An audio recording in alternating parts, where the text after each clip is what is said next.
Ah, greetings, traveler. It is a pleasure to see you. Yeah, the weather looks pretty good now, but take it from one who knows, a storm is coming. But please, don't just stand out here in the weather.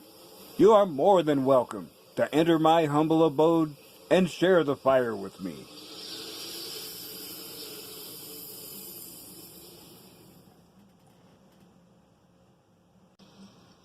I imagine that right now you're feeling a bit like Alice, tumbling down the rabbit hole. You have to see it for yourself.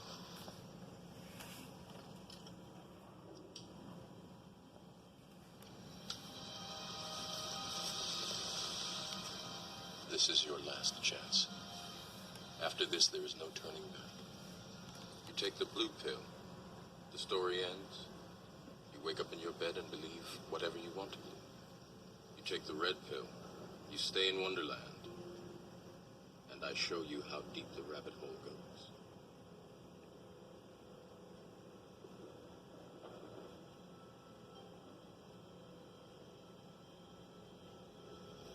Remember, all I'm offering is the truth, nothing more.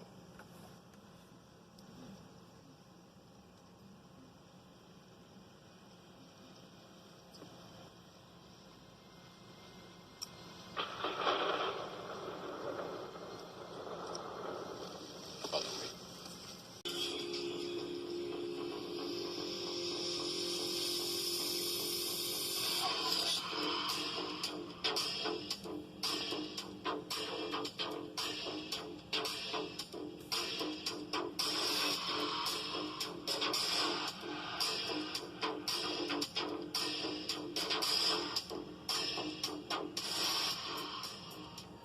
Well, traveler,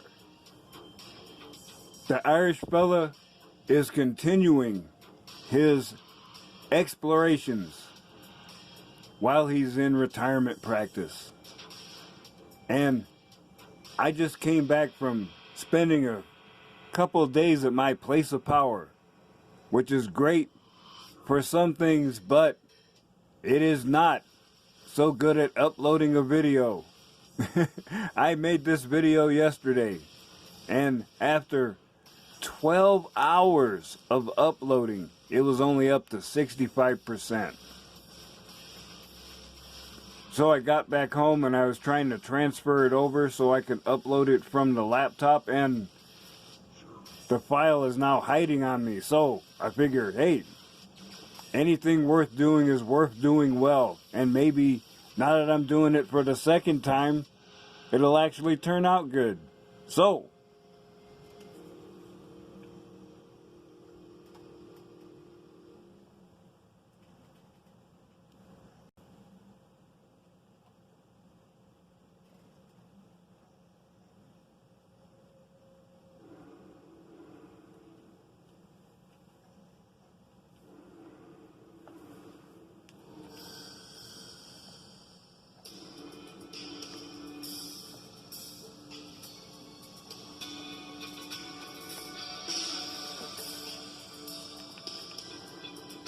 I send greetings to my brothers of the Red Pill Awakening, wherever you are in the virtual world.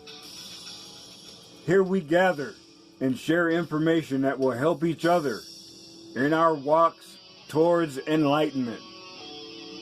I come before you today to set a benchmark, for I am going to get into physical fitness even more hardcore than I have been. I have extensive reference materials to help me in my efforts. And I mean keeping track of every activity, exercise, nutrition, and supplements. There are several reasons why I'm doing this. First, my health scare last year. For those of you not in the know, I was in the hospital for a few days with suspected heart attack symptoms. I have long-range plans, and it would help even if it turned out that I died before I got them done. it would help if I was alive long enough to at least enjoy working on them. I've seen enough examples of people who go through the blue pill slog and manage to survive to retirement, and then they have nothing to do after that. I watched my step-granddad, at the time they were living in the house right next door to me when I was a teenager.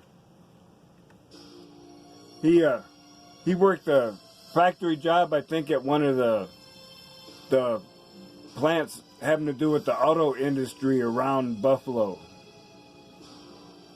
And he managed to make it to retirement.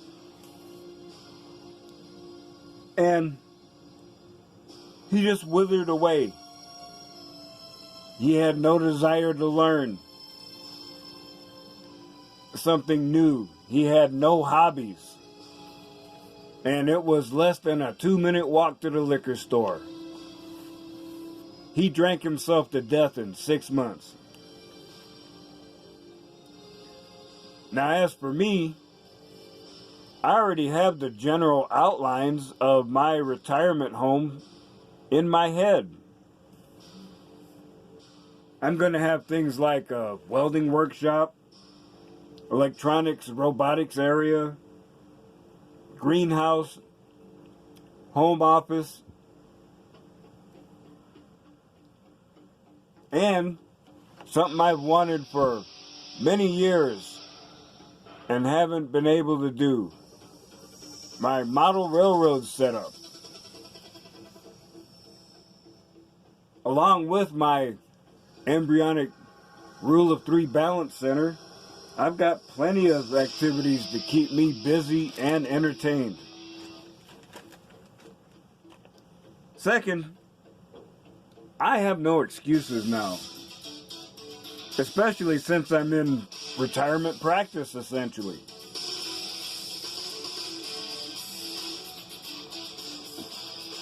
When you're a man going your own way, there is no excuse at all to be out of balance. As far as the physical part goes, my weight has stabilized, and I have eliminated almost all of my excess body fat. Now I'm ready to eat clean and add quality muscle. Now, this is not an attempt by me to paint myself as some sort of extreme athlete. As I've said before, I'm defined more by my endurance than any other physical characteristic. I am definitely not Arnold's stunt double. I do this to continue to do as I've done before. Share knowledge, share the occasional hard-won bit of wisdom, and demonstrate the value inherent in walking this path. Now, the act of being not necessarily an athlete, but a well-rounded individual, was one of the things that made the first Olympics such a watershed in history.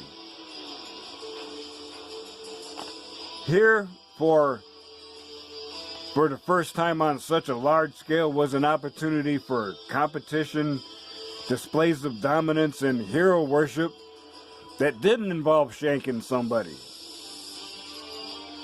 In fact, it was done without bloodshed, to the point that even if there was a war going on, there would be a truce during the Olympic Games for the entire time it took the athletes to travel from wherever they were to the venue, participate, and go back.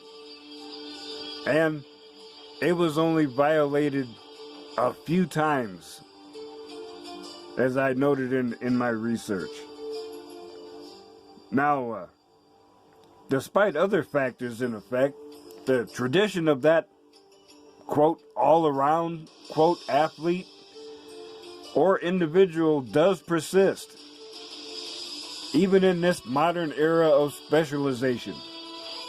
There is room for a man who is adaptable. As a man going your own way, you know this already. More than likely, if you're like me, you already had to step your game up because you got the pimp hand from the system. So, from the depths of history, we see some of the activities done way back in the day. And this was not just a muscle fest. Artistic expression was a major part of the games. Sculptors, poets, painters, and other artisans would participate. The Olympics were regional at first, but it surprised me to see they kept records. Olympic champions also made a name for themselves doing things like bankrolling colonies so Greek culture could spread. And I noted that there were children of champions going to the Olympics and doing as well and sometimes better than their parents. So, here's an overview of these ancient activities. The Stadia, 192-meter sprint. The Dialos, or double pipe. You ran over there? I'll run back, bitch. That's right, the clock's still running. The Dolikos, or long distance race. This varied anywhere from a little over 2 miles to almost 6. The classic pentathlon. Running, long jump, discus, javelin, and wrestling. And this wasn't the quote Greco-Roman quote unquote classic wrestling that we know now. This was done more sumo style. You get thrown, you're done. It's a point. And it took 3 points to win the match. They had their version of boxing. And this one, I'll bet, was a crowd favorite. The hoplite race. A 400 or 800 meter sprint in full armor. Which, no doubt, is greaves, cuirass, breastplate, helmet, perhaps a sword, but a spear for sure. And in some of the Macedonian armies, that spear could be up to 21 feet long. And for you MMA fans, yes, they even had a version back in the day called Pancration. It combined elements of boxing, wrestling, kicks, locks, chokes, and ground fighting. The only thing you couldn't do was bite or gouge. And for some reason, they actually thought that was less violent than boxing. Now, a bit of that needing to demonstrate all-around skill, it remains in the Olympics to the present in the modern pentathlon. It consists of fencing, a 200-meter swim, equestrian show jumping, and a combined final event of pistol shooting and 800-meter runs in 4 rounds. This event is inspired by the traditional pentathlon of the ancient Olympics. Those events were patterned on the skills needed by an ideal Greek soldier.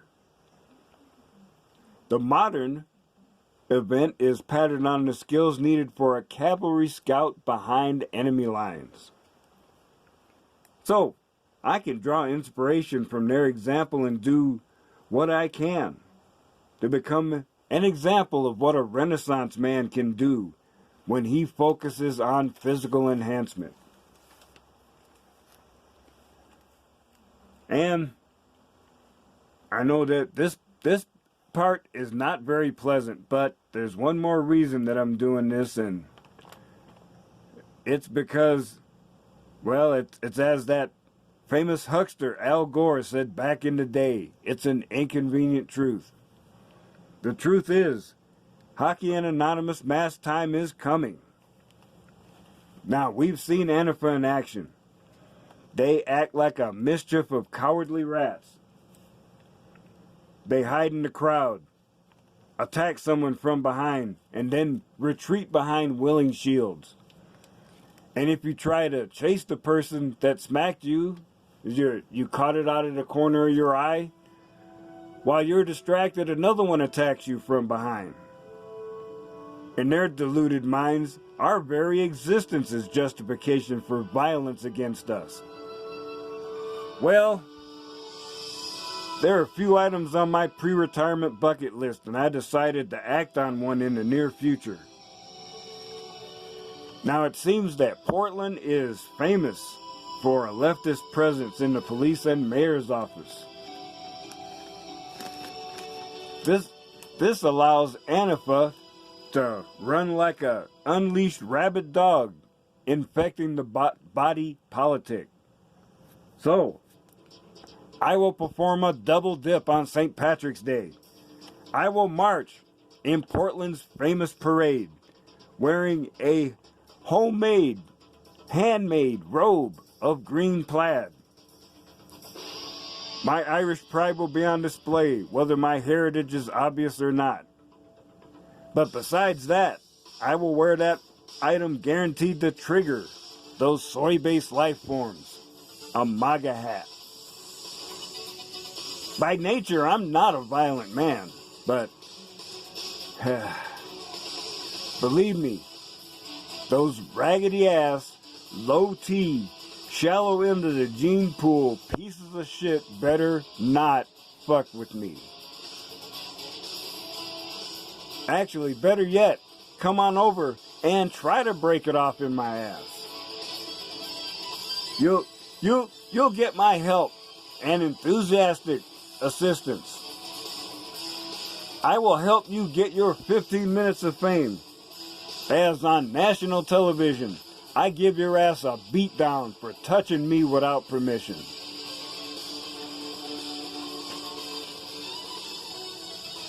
Now, there will be lean times ahead for sure. For those engulfed in chaos and the survivors. There will be a formidable task of rebuilding ahead. You'll need to maintain your body through periods of drought, famine, and pestilence. A knowledge of supplements and nutrition will help you know what food and supplements will be most effective in a post-shit-hits-the-fan scenario. Now, let's say an EMP event happens. EBT cards are not working, and the mob reaction will probably be to rush things like the dollar store and the gas station and steal all the Twinkies and chips off the shelf. But sorry, that's only going to last a day or two. What's going to happen after those trucks that you made fun of and said the people who drove them were fools because they didn't have a college education? When they don't show up, then you'll know it's for real. Now, this knowledge will help you in barter situations too. Just think, you could secure something valuable because someone else doesn't realize what they have in their hands. And your knowledge will help you keep your personal group healthy. You know you're going to be under a lot of stress. You know you're going to have a limited diet that is going to be inadequate. Your body will break down over time. But having a knowledge of what supplements are available, what will help you stretch those rations a little bit longer. it will be an advantage to you. Because in a scenario like that, survival equals winning.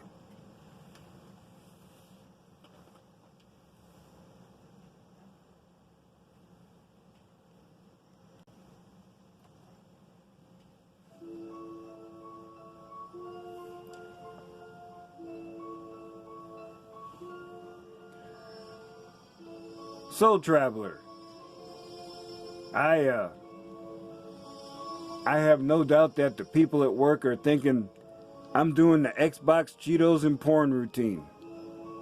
Well, yeah, but not all the time. I'm working on improving myself, and I think when I go back to work, I'm gonna surprise a bunch of people. I mean, I've already... just before I got laid off, I stopped walking in to work with the cane so they see I'm working hard to make improvements. And I will continue to do so. And document my struggle publicly. Why not? I have nothing to hide. And knowing that eyes are on me is going to motivate me to even better plateaus of performance, where I can take a break, take a deep breath, and then exceed them.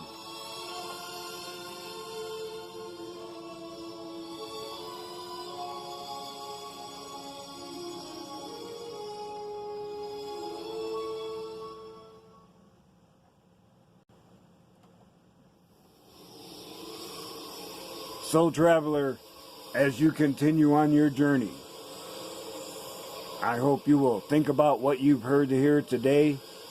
And remember, I still say, some of the best days of your life haven't happened yet.